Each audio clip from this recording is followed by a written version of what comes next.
You are only mine forever episode 21। Arnav ji, मुझे आपकी एक हेल्प चाहिए, सीवी ने प्यार से कहा।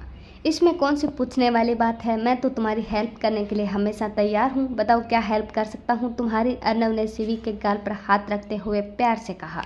वो मैं चाहती हूँ कि मैम हमारी शादी तक अपने पैरों पर खड़ी हो जाए। इसके लिए मैंने कुछ सोचा है। और सीवी अर्नव को अपना सारा प्लान बता देती है। सीवी, इसमें बहुत ज़्यादा खतरा है, अगर मोम को कुछ हो गया तो। अर्नव सीरियस होकर कहता है। अर्नव जी, मैं जानती हूँ इसमें बहुत खतरा है, लेकिन ऐसा करने पर अगर मैम ठीक हो जाती है तो हमें ये खतरा उठाना ही पड़ेगा। और मैंने डॉक्टर मिश्रा से भी बात कर ली है, उन्होंने भी कहा है कि ऐसा करने पर मैम ठीक हो सकती है। सीवी ने अर्नव को समझाते हुए कहा। सीवी, मैं मोम को लेकर खतरा मोल नहीं ले सकता। अगर तुम कह रही हो कि ऐसा करने पर मोम ठीक हो सकती है तो मैं तुम्हारे साथ हूँ।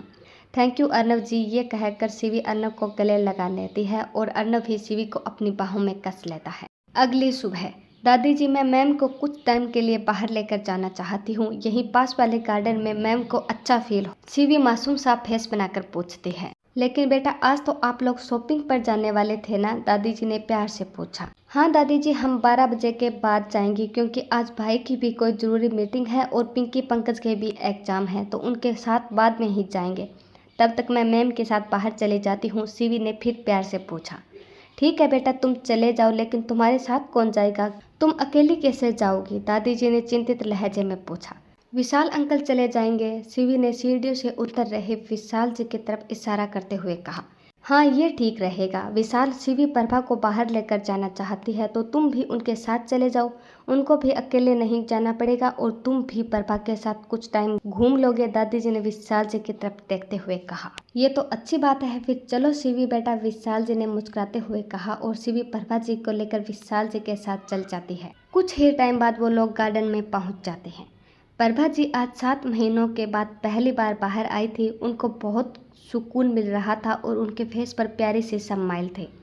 प्रभा जी के चेहरे पर स्माइल देखकर विशाल जी और सीवी को भी खुशी होती है। विशाल जी प्रभा जी के साथ कुछ टाइम बात करते हैं और सीवी वहीं पास में खेल रहे बच्चों के पास चली जाती है। थोड़ी देर बाद विशाल जी के फ़ोन की रिंग बजती है और विशाल जी एक ही रिंग में कॉल को उठा लेते हैं और पास में सड़क पर खड़े होकर बात करने लगते हैं। सड़क पर ज़्यादा वाहन आ नहीं रहे थे। प्रभा जी फिर प्यार से सीवी की तरफ देखती है, जो छोटे छोटे बच्चों के साथ खेल रही थी, बिल्कुल बच्ची की तरह। अचानक प्रभा जी की नज़र विशाल जी पर पड़ती है। उनकी आंखें बड़ी बड़ी हो जाती है और वो बहुत ज़्यादा घबरा जाती है, क्योंकि विशाल जी के पीछे से फुल स्पीड में गाड़ी आ रही थी। ऐसा लग रहा था जैसे गाड़ी के ब्रेक फेल हो और विशाल जी सड़क के बीचों बीच फोन पर व्यस्त थे। प्रभा जी चाहकर भी कुछ बोल नहीं पा रही थी और ना ही वो विशाल जी को दोबारा खोना चाहते थे। गाड़ी विशाल जी से कुछ ही दूरी पर आई थी कि प्रभा जी ने अपना पूरा दम लगाकर खड़ी हो गई और जोर से चिल्लाई विशाल, और भागकर विशाल जी को अपनी तरफ खींच लिया और गाड़ी आगे चली जाती है।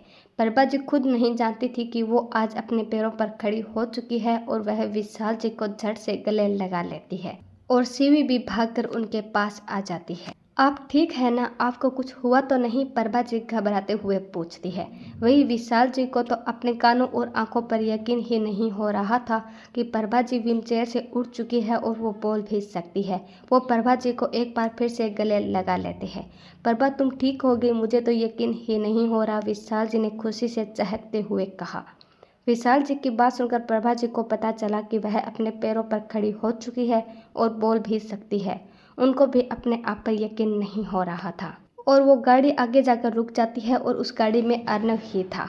अर्नव भी भागकर सीवी को अपनी बाहों में कस लेता है और जोर से चिल्लाता है, सीवी, तुम्हारा प्लान सक्सेसफुल हो गया। अर्नव की आवाज़ सुनकर प्रभा और विशाल जी सीवी और अर्नव की तरफ सवालिया नजरों से देखते हैं। प्लान सक्सेसफुल हुआ मतलब? प्रभा जी हैरानी से पूछती है। फिर अर्नव प्रभा जी के गले लगते हुए कहता है, यस मॉम, ये सीवी का ही प्लान था आपको अपने पैरों पर खड़ा करने के लिए, और देखिए बिल्कुल वैसा ही हुआ, अर्नव खुशी से चहकते हुए कहता है। फिर प्रभा जी सीवी को गले लगाते हुए कहती है, सीवी बेटा, तुम और कितनी बार दिल जीतोगी मेरा? मुझे तो आज बहुत गर्व महसूस हो रहा है कि तुम मेरी बहू बनोगी। तुम्हें कहने के लिए तो मेरे पास शब्द ही नहीं है। नहीं मैम, आपको कुछ भी कहने की ज़रूरत नहीं है, क्योंकि मैं तो आपको ठीक करने के लिए ही यहाँ आई थी और देखिए मैंने अपना काम कर भी दिया, सीवी ने मुस्कुराते हुए कहा। खबरदार जो आज के बाद मुझे मैम कहा तो मैं तुम्हारी माँ बनना चाहती हूँ शिवी, क्या तुम मुझे अपनी बेटी कहने का सौभाग्य दोगी?